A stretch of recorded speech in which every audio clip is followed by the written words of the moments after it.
Negative emotion always means you put something there that you're not allowing. You can never not know. We can pronounce you that. You're not ever again going to not know. You always know. You might deny. You might deny that you know, or you might resent that you have to hold the vibration. Esther says that to us every now and again. Oh, really? I liked it better before I knew so much. I feel so responsible. And we say, then you're not ready. Feeling of responsibility is not being ready.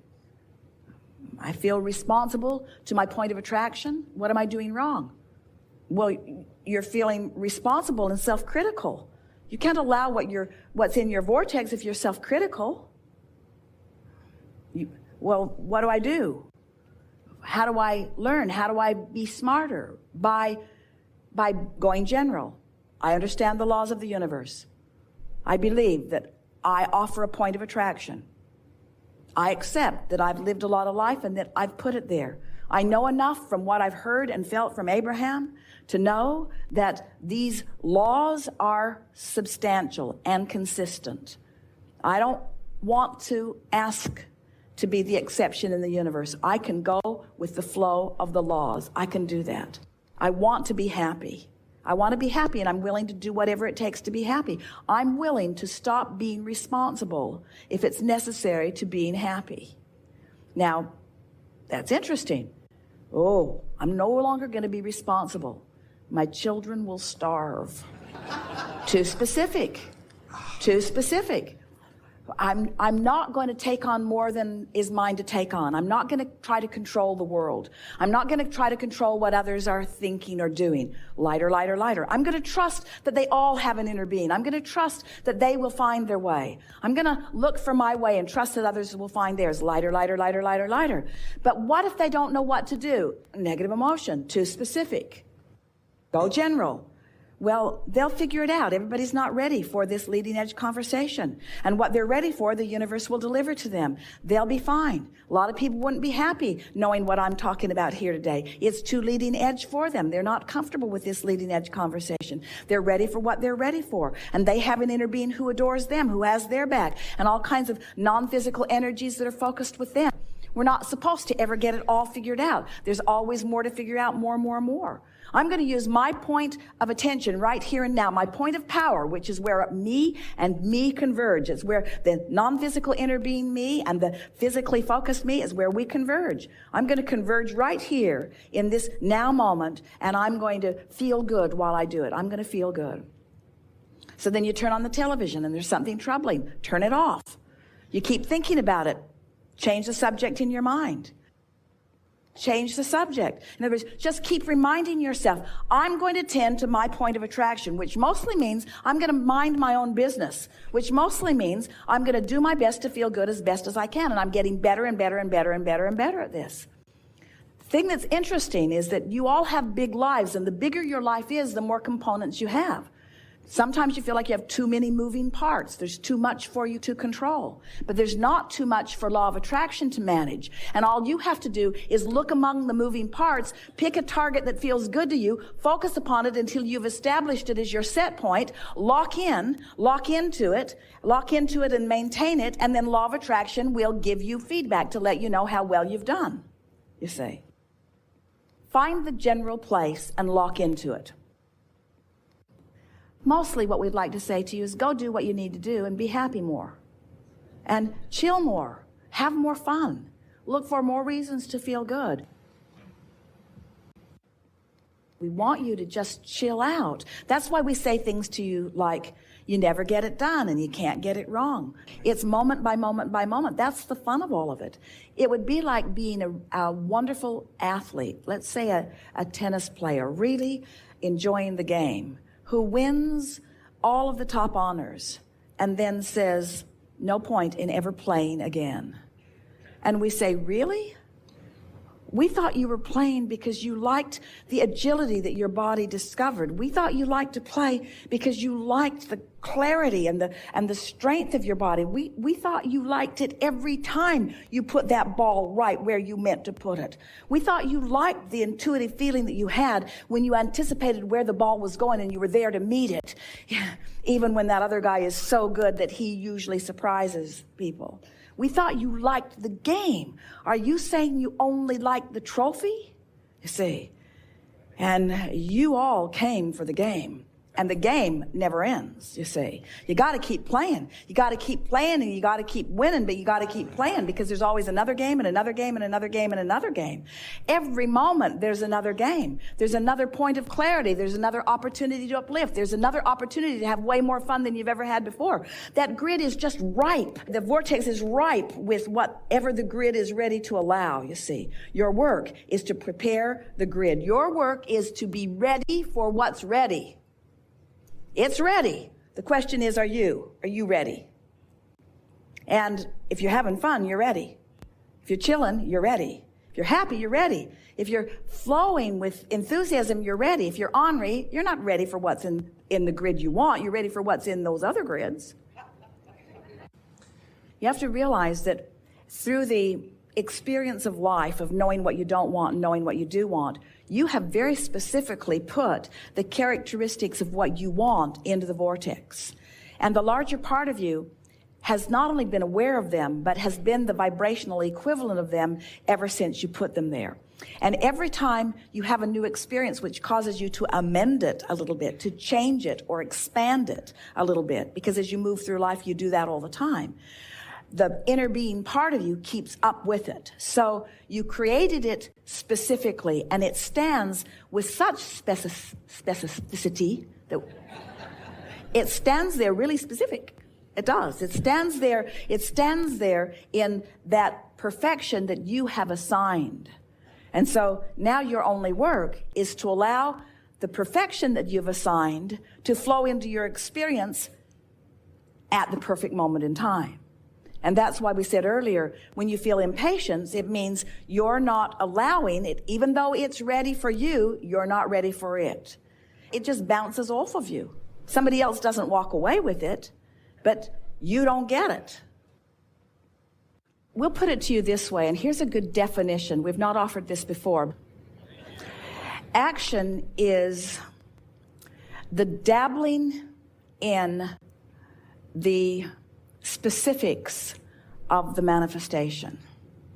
For the most part, most people are offering action instead of offering stable vibration. So most people are offering most of their action in order to compensate for the energy that went awry earlier, because they were not aware of it in the earlier subtle stages. So if you're not aware of what you're doing vibrationally in the early subtle stages, and you've begun attracting something that there's a momentum coming, and when the grid fills in, there is a momentum. And it doesn't matter what grid it is that's filling in, there's always a momentum. So a lot of people use their action in order to try to compensate for the momentum, because they weren't paying attention to what they were doing earlier. It's sort of like the cast on your arm is sort of like that. That was action that you applied after the fact because you weren't paying attention to what you were doing vibrationally before. Then we want to say that since you have different vibrations going on relative to different subjects, and often there are things that you just need to do. You have responsibilities and you can't just not do them. But you could do a better job of doing your vibrational work first. And by that we mean meditate more often. We would every single day. We would take the time to quiet our mind. We just would, because that is the easiest way to sort of clear out the vibrational clutter. And then we would make lists of positive aspects, and we would make them about things that are really easy to make them about. We would not be trying to create with our positive aspect book. We would be genuinely tuning ourselves to the frequency of what feels good. So we would pick the easiest things in our life that make us always feel good when we think about them, and we would fill the pages of our book with only that. And then we would look for reasons to appreciate it as often as possible, and then we would do everything else that we feel like we need to do. The best process that we've ever offered for this, Esther was in a sort of fit of frustration with too much to do. And Jerry and Esther were sitting in a restaurant, and they had paper placemats in front of them. And Esther said, "Abraham, I don't know what to do." She was sitting there overwhelmed with her list, which was pages and pages and pages long. And so we just encouraged her to draw a line down the middle of the placemat. And we said, on the left side, write, universe, take care of these things. And on the right side, write, I will take care of these things. And then we encouraged Esther to write what she wanted the universe to take care of. And so she made a list. And you know, it was quite a general list. It was quite a general list because she wasn't thinking in terms of the universe washing the car today. She wasn't thinking in terms of the universe doing those things. It didn't compute in her mind. So she wrote general things like help so-and-so feel better and help this situation sort of resolve itself. And she just put general things on that side of the list. And we encouraged her to go through her list and pick out the things that she really needed to do and then put everything else on the universal side of the placemat. Well, so she did. She went down. It took almost an hour after they had finished their meal for Esther to transfer everything to the placemat. And on her side were only 4 things. It was something like make a bank deposit, and they were important things that really needed to be done that day. So she accomplished those 4 things, and with relative ease. And to her astonishment, several of the things on the universal side of the placemat happened without her attention to them. And then she was off and running. Well, what this placemat process actually does is it teaches you to let go. It teaches you to let go of the angst because she only chose the things that she felt were manageable. And in her new decision to only do this much, what she accomplished, which is far more important to the list than anything else, she accomplished a vibrational grid that allowed the universe to do what it's always wanting to do. And the placemat process simply got Esther out of the way, you see. It is so delicious, though, to do the grid work first. And then as the grid is filling in, the action is inspired. If you've been listening to us for a while, we've been saying this for years, that if you tune in, tap in, turn on to the energy, and then do whatever you feel inspired to do. Not motivated. Motivated is trying to fix it when it's going wrong. Inspired is when the vortex is calling you toward it. That's that feeling of inspiration. And it's that feeling that you know the rightness of it. You just can't hardly stop yourself from doing it. It feels so right to you. Where the motivation is, I need to do that. That's that obligated thing. And we know there are plenty of things. You are a very busy bunch. You live in a world that is more interconnected than ever before, and you have more details that are flowing through your life experiences. If we were standing in your physical shoes, we would not integrate so specifically with so many people so much of the time.